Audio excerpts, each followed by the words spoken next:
This is the third child, the son, and his Hebrew name is Lo-Ami. Now, I don't know if you guys were able to put it together, but the last child was named Ruhama.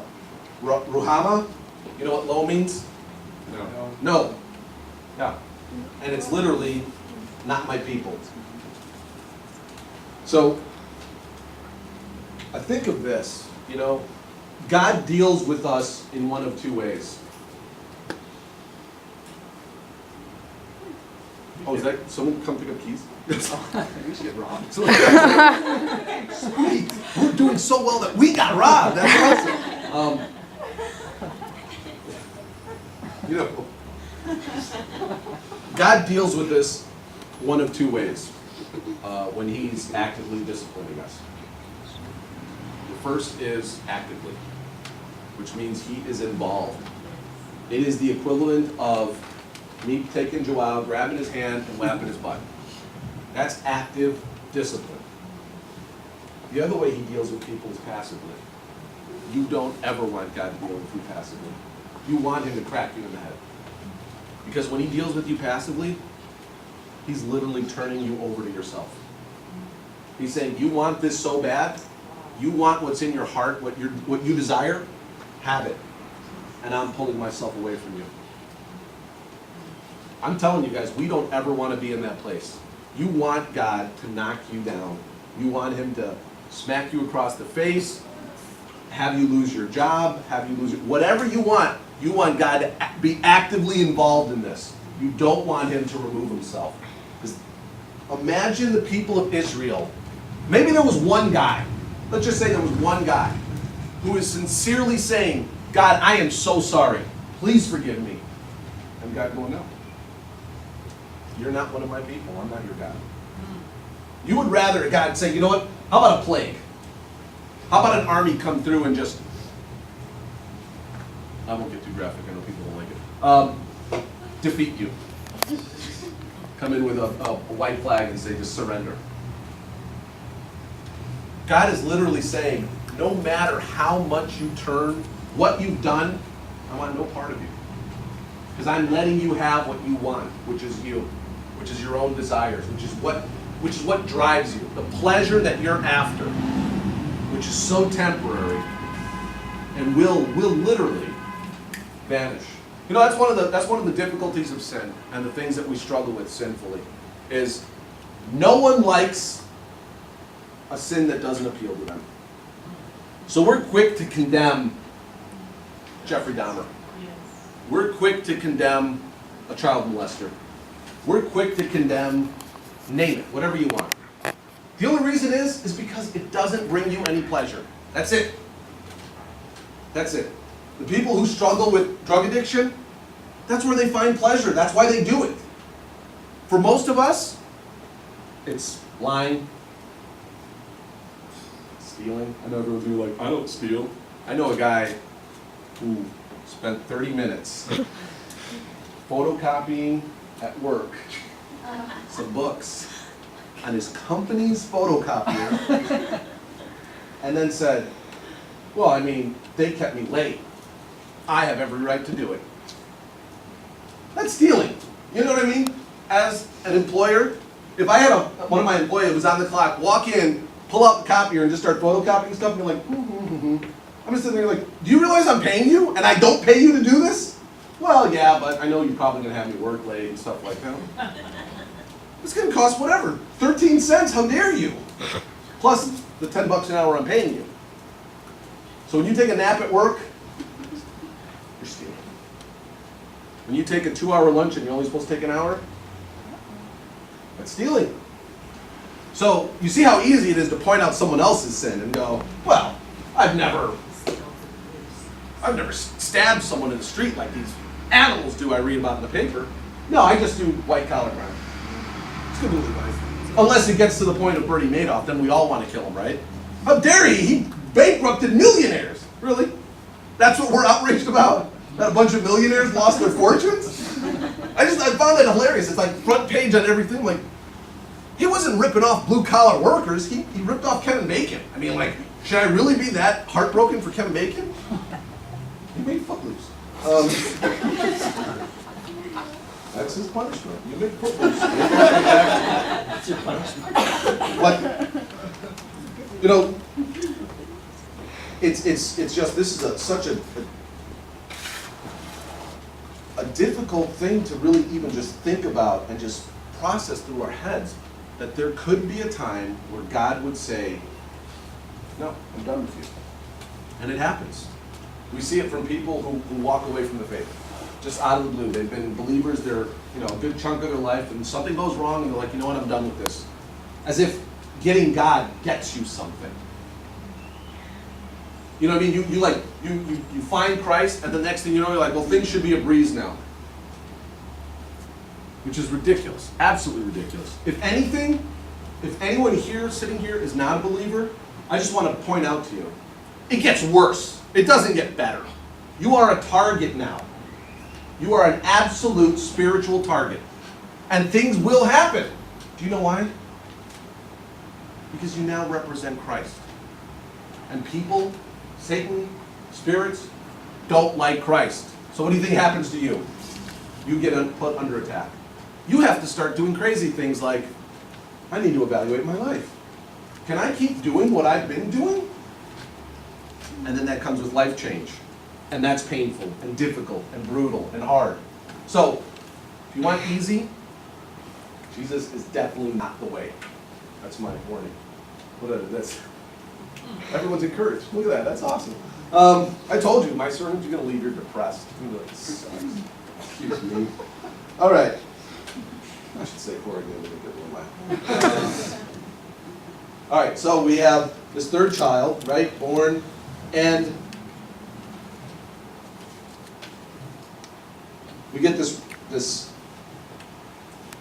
strange thing, right, in verse 10. Let's look at verse 10. Yet the number, all right, so he goes back. He says, I'm just going to read 9 and then we're going to talk about 10. And the Lord said, call his name not my people, for you are not my people, and I am not your God. Verse 10. Yet the number of the children of Israel shall be like the sand of the sea, which cannot be measured or numbered. And in the place where it is said to them, you are not my people, it shall be said to them, you are children of the living God. That's another pretty significant reversal. At this time, we can find this in 2 Kings, right around chapter 15. There's only about 60,000 Israelites that are alive. So God's telling them, you guys are going to number the sands of the sea. He just told them, I'm turning my back from you. I don't like you guys anymore. As a matter of fact, I'm not your God anymore. And he completely flips it. He completely does a reversal. So it goes from, I don't want nothing to do with you, to you're going to grow in huge numbers. And where you once were known as not my people, now you will be known as the children of the living God. Are you guys seeing this picture of grace in this book? Do you guys see why this book is just so absolutely amazing? It is a call to, you guys do not measure up. You guys suck. I don't like you guys. To, I'm turning this around and you guys are going to be my people again.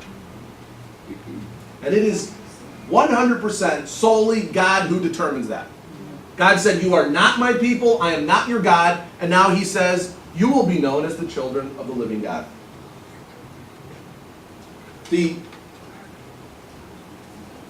Back to the culture aspect of it. One of the most humiliating, disturbing, difficult things for someone of this culture, and I think it's probably for most cultures, is to be removed from a family. If your father stands there and looks you in the eye and says, you are no longer my son,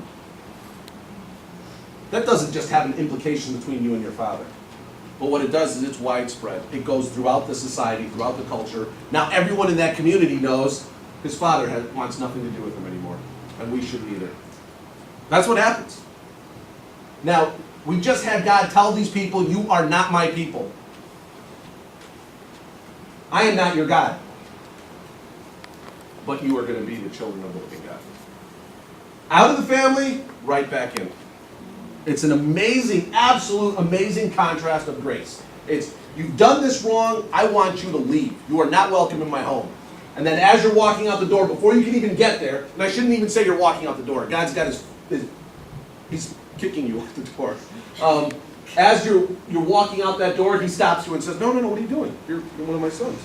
Why are you leaving? Only, solely, God's doing.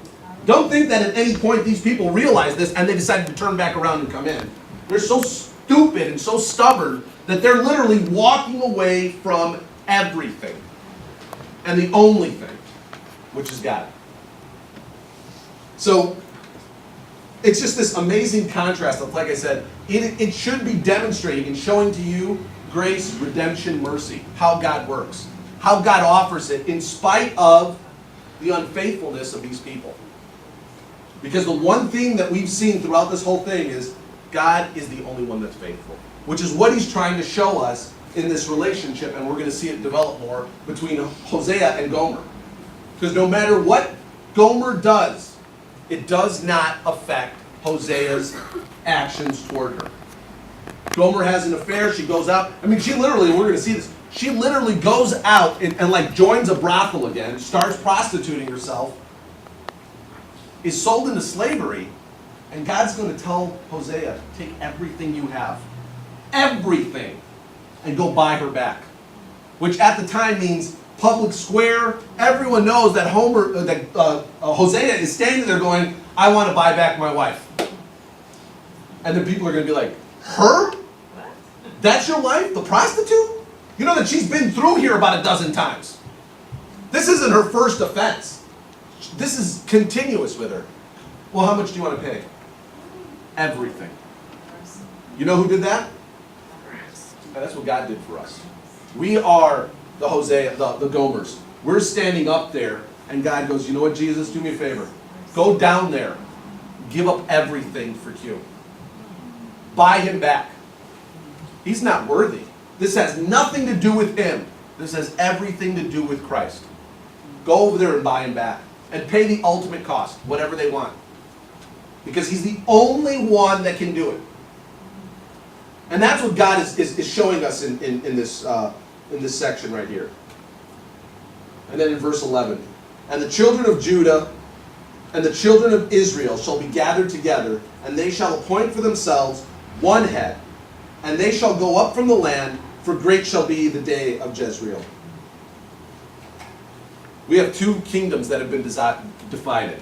I mean, one kingdom that has been divided into two. Israel and Judah. And God's saying that there is going to be a time when these children of Judah and these children of Israel are going to come back together. And when they come back together, they're going to appoint a head. And they shall go up from the land. Now, again, this is where it takes understanding of what these things mean, what some of these statements mean culturally, to get a real, true appreciation for what God is saying here. So we know that the nation is going to be restored not relatively, so well in the scope of human history. Israel is going to be restored to one nation. And who's the head? Some king? Are we going to have another David? Are we going to have another Solomon? Who's the head that's appointed? Jesus. Jesus is appointed to be the head of this one nation. And this last sentence is huge. And they shall go up from the land, for great shall be the day of Jezreel. Jezreel, the place of bloodshed, death, murder, horrible, horrible, horrible atrocities to mankind. This place is going to be great. And they're going to come up from the land. What does Jezreel mean? God sows. This place that is associated with horrendous atrocities is going to produce land. It's going to produce fruit. It's going to produce agriculture. It's going to yield something. Something is going to come up from the ground.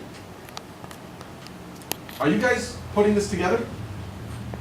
Something from underneath the ground is going to come up. And when it does, this place that's been associated with spilt blood, murder, and death will be great and amazing. Something